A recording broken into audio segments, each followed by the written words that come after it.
Mấy ngày vừa rồi là mưa bão rất là to. Đấy, có thể ảnh hưởng đến một số vườn của chúng ta nữa. Hôm nay tôi đưa giám đốc đi kiểm tra một số vườn xem là mình có bị ảnh hưởng gì nhiều không. Mấy hôm vừa rồi mưa gió cũng to.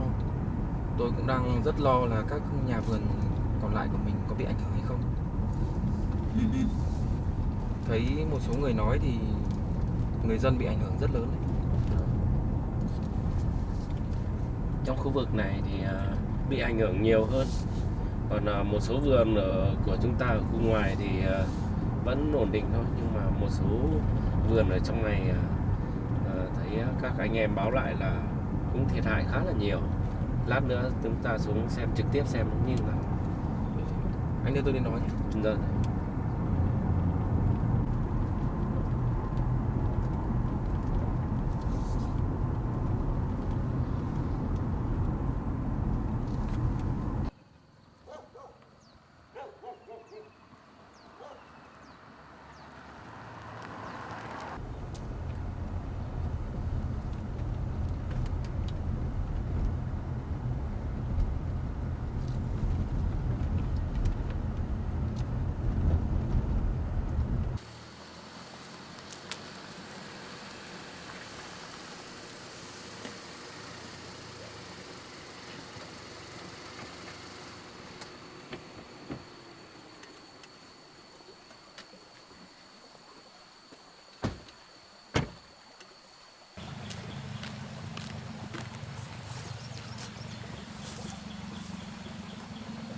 Ở khu này hôm trước là thấy mọi người báo là khu này bị rạp xuống rất là nhiều. Nhưng hiện nay là cũng phục hồi được một phần lớn. Lúa đang trong thời gian thu hoạch rồi mà lại gặp thiên tai như vậy sẽ làm giảm sản lượng và chất lượng rất là nhiều. Cái tỷ lệ hạt mà bị lép sẽ rất là nhiều, bởi vì đợt lũ vừa rồi là nó rạp xuống, ảnh hưởng rất nhiều về chất lượng. Ở phía đằng kia có bị ảnh hưởng. Mời qua khu vực.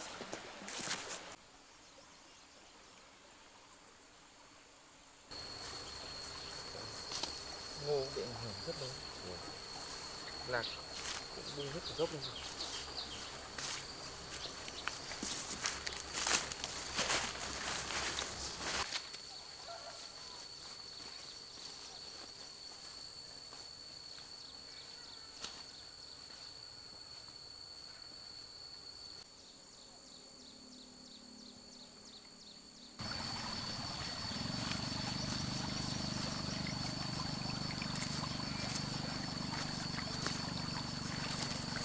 Đây, khu vực này thì bị đất đá nó xói hết vào ruộng, hỏng hết. Bà con gần như là mất trắng. Giờ khắc phục lại rất là khó khăn. Nhiều cát sỏi như vậy thì rất khó để khắc phục.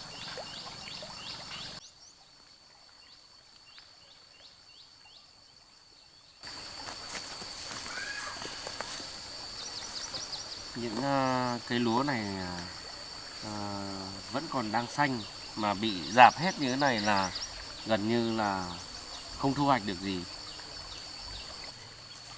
Với những cây như thế này thì bây giờ khi mà khắc phục lại thì cũng bị lép hết, không có hạt, không cho thu hoạch được gì cả. Khắc phục lại rất là khó, toàn đất với lại đá. Bà con ở đây khổ, mất rất là nhiều chi phí.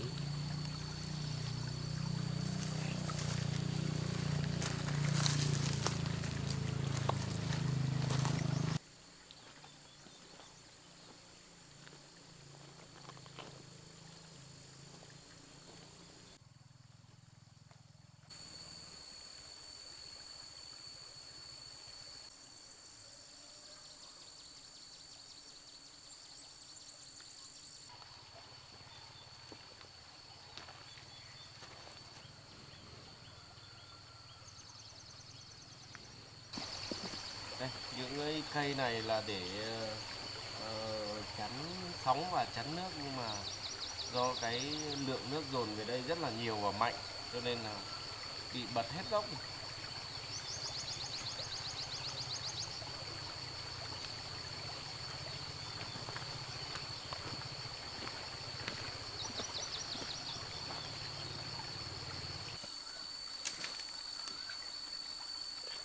Trước đây nó có một cái đường để mà đi lại cho bà con thu hoạch, nhưng mà bây giờ sau trận lũ vừa rồi là hỏng hết đường.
có hợp đồng mới để ký kết.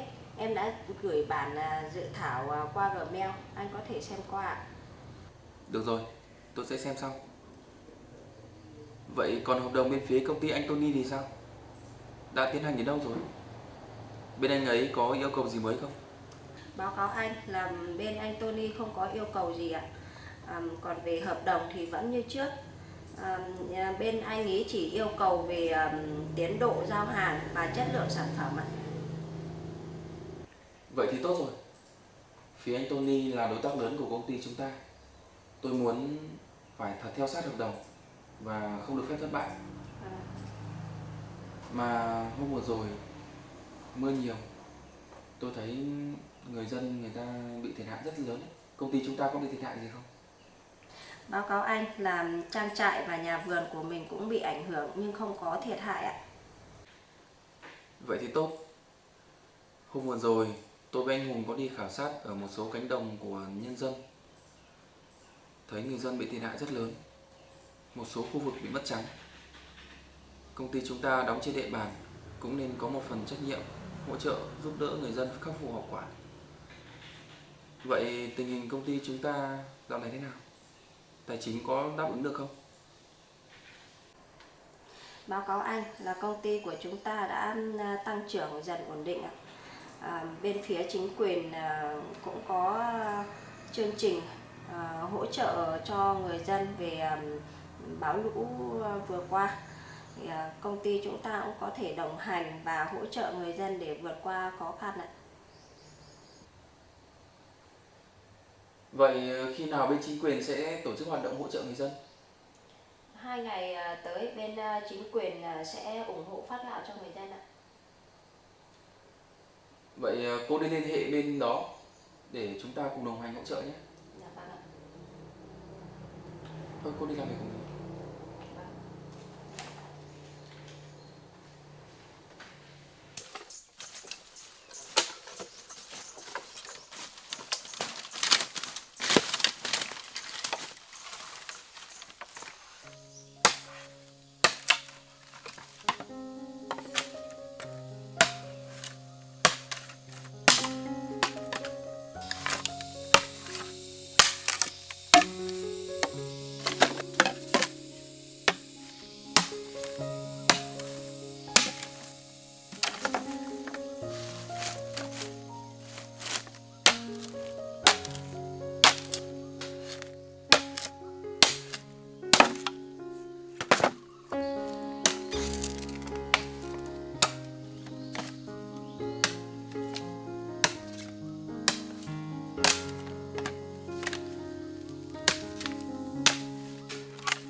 Em đang làm gì đấy?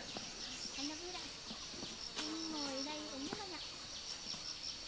Anh David vào chơi ạ? Anh mang ít hoa quả đến cho em đây. Anh vào chơi với em là được rồi, không cần phải mang nhiều đồ như vậy đâu anh ạ. Để em uống nước ạ.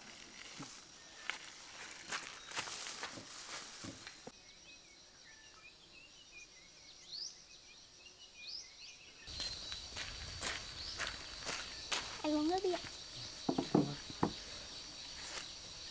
Hôm nay em không đi làm gì à? Dạ, hôm qua thì em đi bắt được một ít của đá anh ạ. Xong rồi sáng nay thì em có đi lấy một ít đuốc để phòng nếu mà trời mưa thì còn có cái để đun. Em làm thế là đúng đấy. Trời dạo này mưa nhiều quá. Nếu mà không dự trữ được củi thì có thể là sẽ không có gì để đun bếp đấy. Vâng ạ. Mà trời nắng quá, mình đi vào nhà thôi anh ạ.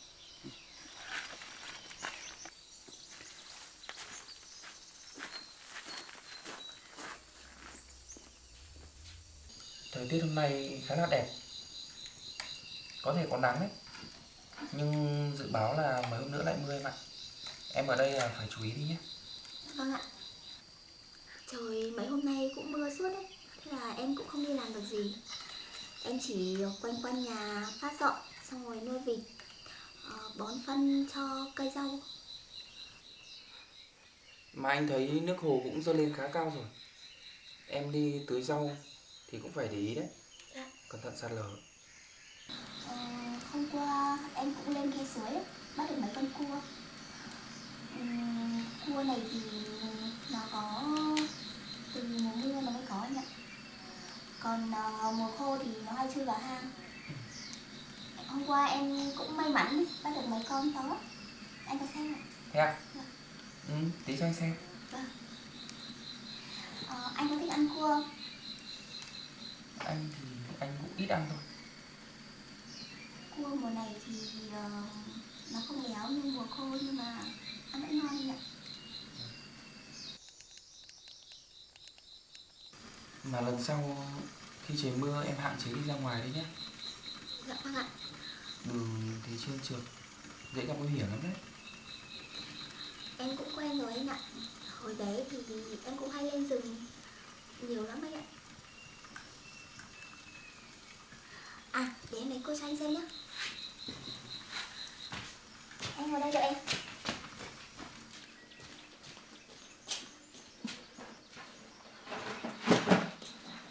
Đây anh ạ. Ui, này ác ghê cơ. Ui, Cẩn thận nó kẹp đấy em. Đây, để anh lấy cái cặp này. anh cặp nó ra gọi em.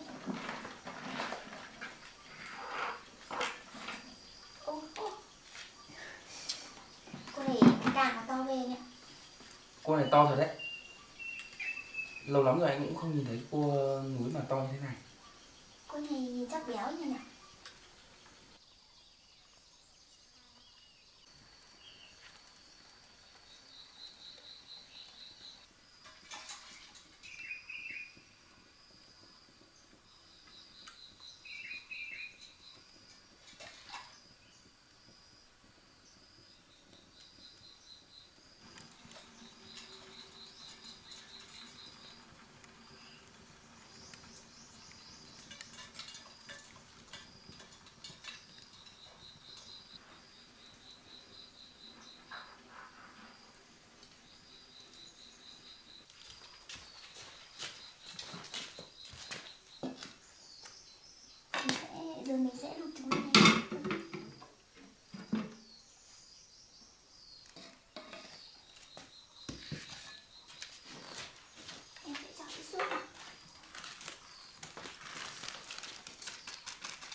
chín rồi anh ạ.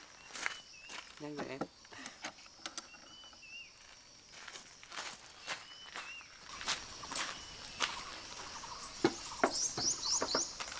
Em đợi em một chút.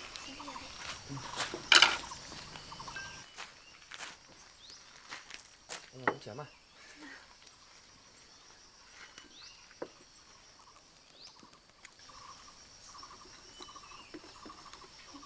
Sau này sẽ cột cái. Em ăn thử xem.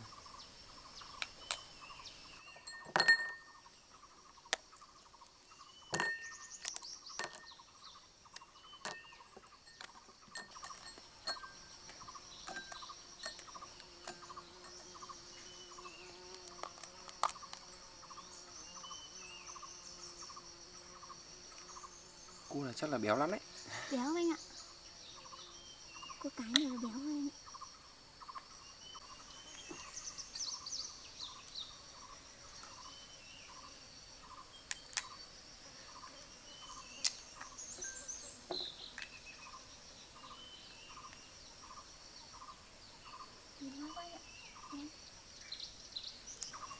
Béo ngậy thật anh ạ. Lâu lắm rồi anh mới được ăn cua thế này đấy. Anh chỉ được ăn lúc hồi khi mà còn nhỏ thôi. Vậy anh ăn nhiều vào nhé. Em cũng ăn đi nhé. Dạ, này. À Uyên này. Dạ. Em thích một ngôi nhà như thế nào? Dạ, em thích một ngôi nhà đơn giản mà bình yên.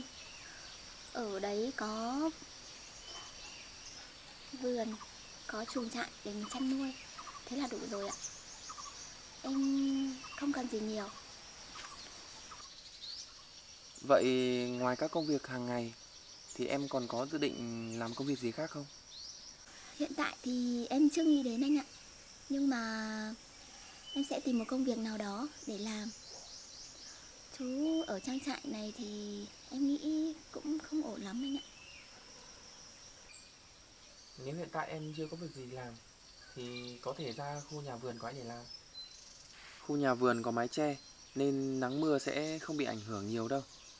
Ngoài ra thì cũng có cả chỗ ở nữa. Em có thể nghỉ lại ở đó. Em thì cũng không được học hành đầy đủ, cũng không được học các kỹ thuật trồng cây. Em sợ làm ảnh hưởng đến công việc của anh. Công việc ở đó thì cũng không khó khăn gì đâu. Cũng giống như em đang chăm sóc vườn rau của mình ấy thôi. Ngoài ra thì anh cũng sẽ cho người kèm em. Em chỉ cần học chăm chỉ là được. Anh để em suy nghĩ thêm một chút nhé. Cũng được. Khi nào nếu mà em có dự định ra làm thì em cứ nói với anh. Dạ vâng ạ. Dạo gần đây em còn gặp bố dượng em không? Dạ em không anh ạ. Nhưng mà em có mấy bà hàng xóm ấy. Hôm em đi chợ thì em gặp mấy bà. Mấy bà ấy bảo là ông ấy cũng có sự thay đổi. Ông ấy cũng chăm chỉ làm việc và ít giao tiếp với mọi người. Cũng không uống rượu nữa. Vậy thì tốt rồi. Em cũng mong là vậy. Chắc là từ sau cái hôm trước mình tới gặp, ông ấy cũng đã thay đổi thật sự. Anh cũng cảm thấy rất là vui. Em cũng vui. Không sao ông ấy thay đổi được là em cũng yên tâm rồi ạ. Mà bác gái dạo này có khỏe không anh? Cảm ơn em. Mẹ anh vẫn khỏe. Mẹ anh thì giờ cũng có tuổi rồi. Anh cũng muốn đưa mẹ đi chơi nhưng mẹ lại nói là hiện tại chưa phù hợp. Mẹ muốn có thêm người nữa để đi chơi cùng cơ. Em cũng muốn đi xuống gặp bác để thăm bác em. Tại vì lâu lắm rồi em cũng không được gặp bác. À đúng rồi, mẹ anh cũng rất muốn gặp em đấy. Vậy ạ? Hôm trước mẹ anh có nhắc anh là nhất định phải đưa em ra gặp mẹ anh. Nhưng mà đợi hôm nào anh rảnh em đi xuống cùng anh nhé. Tại vì mấy hôm nay em cũng đang bận ấy ạ. Được.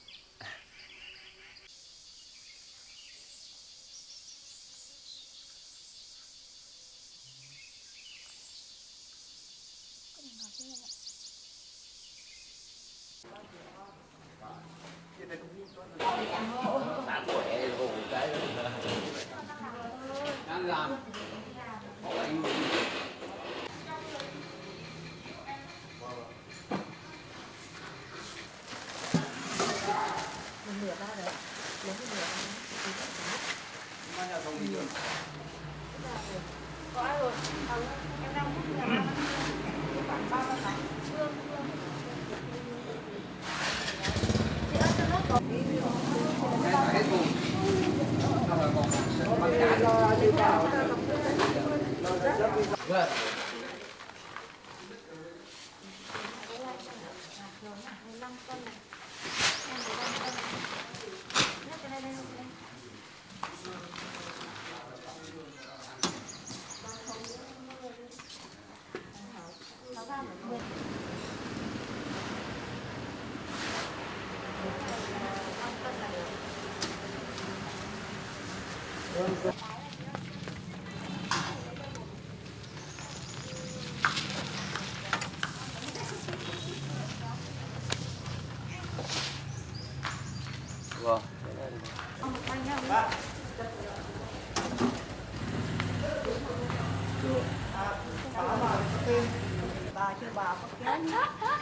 Nhờ các tổng tài lên cân gạo họ thịt lợn á.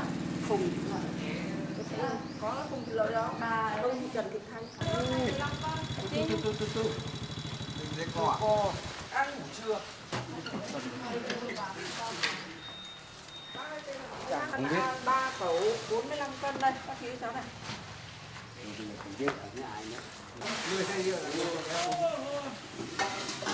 Bao nhiêu cân?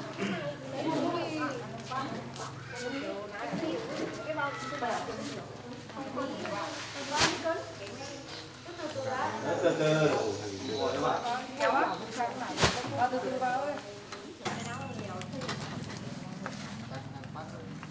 Người ở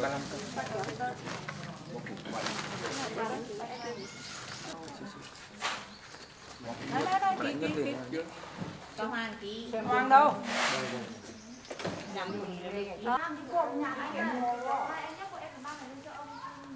mua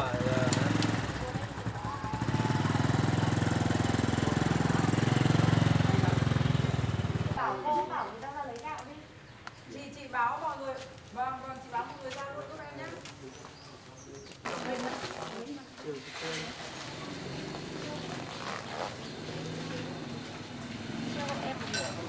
cho ra một nửa đi.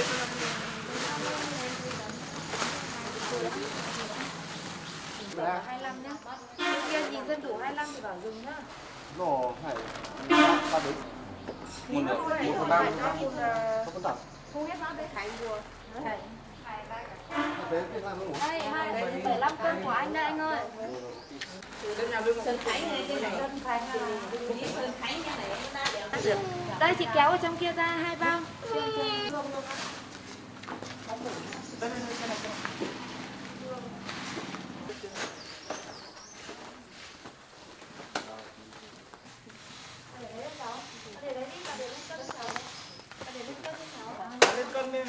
Một bao mới này là 50 cân, chồng múc ra vào đây thêm 5 cân, giờ chỗ này thì 10 cân thì bà lấy 45 cân thôi nhá.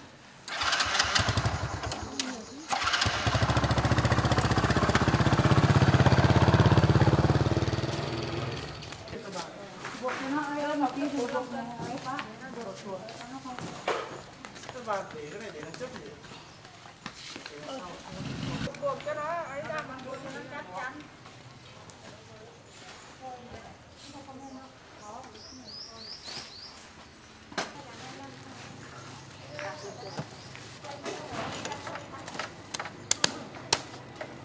Đấy nó ở đây một nhắc này, tôi mời cho nó. Buộc cho nó ấy ra mà buộc cho nó chắc chắn. 30 cân đây ạ, của nhà ai đây ạ?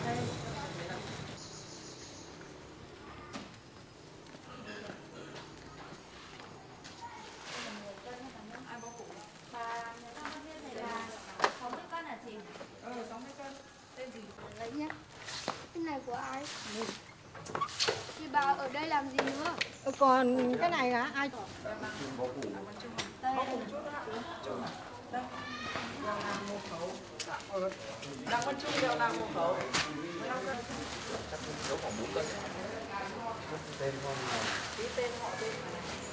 Không, 45 cân ạ. Phải vào thì đựng. Chú có bao thì chú để lại bao cho cháu ạ. Vào. Khi nào rau để mà áo hổ đầy thì nhớ lâu quay. Nè, cái Đấy, lúc kia có chưa rau à? rau rồi thì áo hổ kép phương. Thả tới mau có ai đấy. Còn ai chưa lấy không ạ? Còn ai chưa lấy gạo vào ký của cháu đấy ạ? Cái bao đấy để đấy không một cân 5 cân ra. Lúc tí nữa không phải cân Đến nhà rồi. Đâu ấy nhở? Nhà ai tài đâu ấy nhở? Đây ạ. Không xem cho đấy 4-5 cân là vừa. Mình bằng đấy.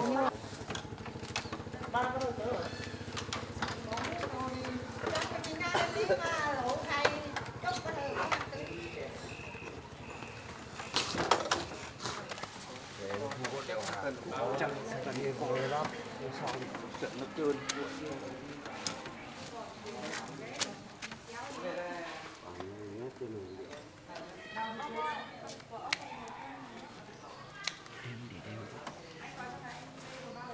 Cho lên trên này nhé.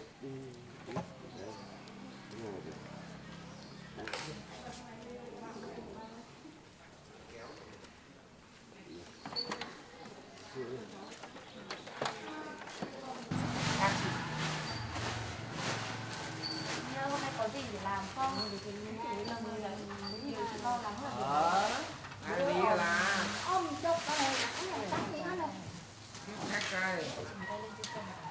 Khách cái lý ra. Chắc mà trang tướng đẩy mà. Cũng đi hai khẩu luôn lên. Lần này, xe này. Đây này.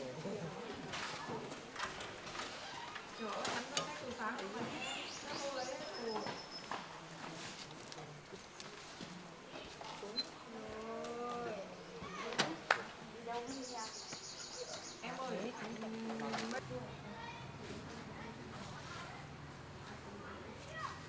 báo thì giờ này báo làm sao làm ra đây?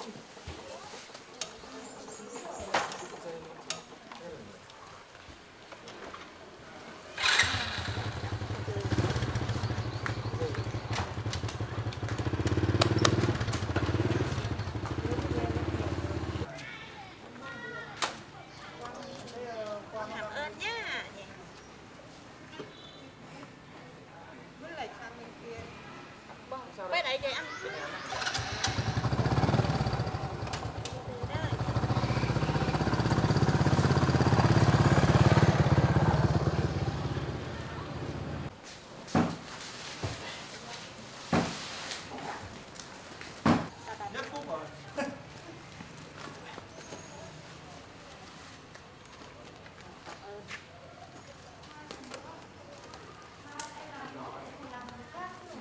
Ông nuôi nhà cô không được ăn gạo này.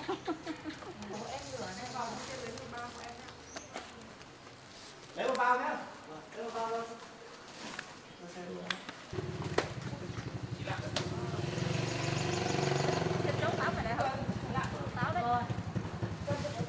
Đi được 9 cân.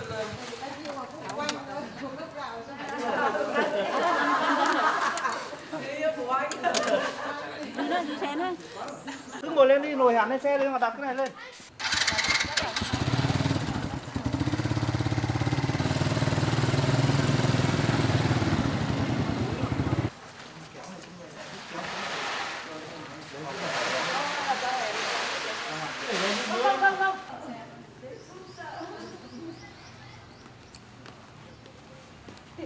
Nào đồng hội không đi được.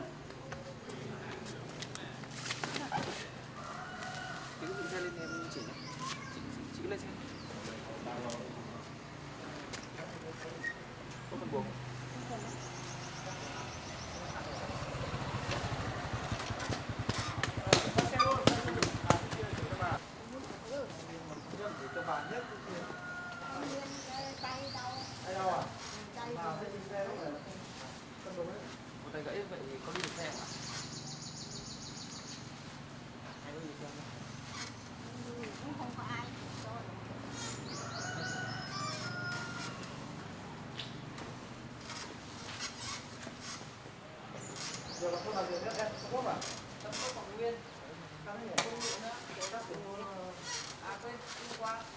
Chào các cháu nha.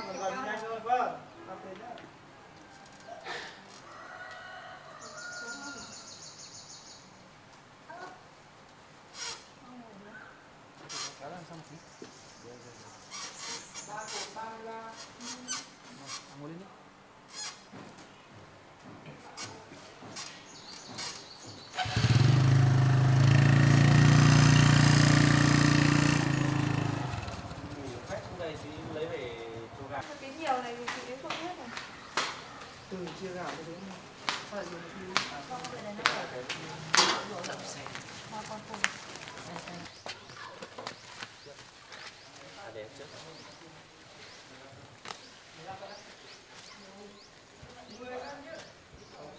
Không có thành một tạ ấy mấy. vâng, thế thôi. Vừa đi vừa uống bia còn được. Bắt nhầm mình nhé em.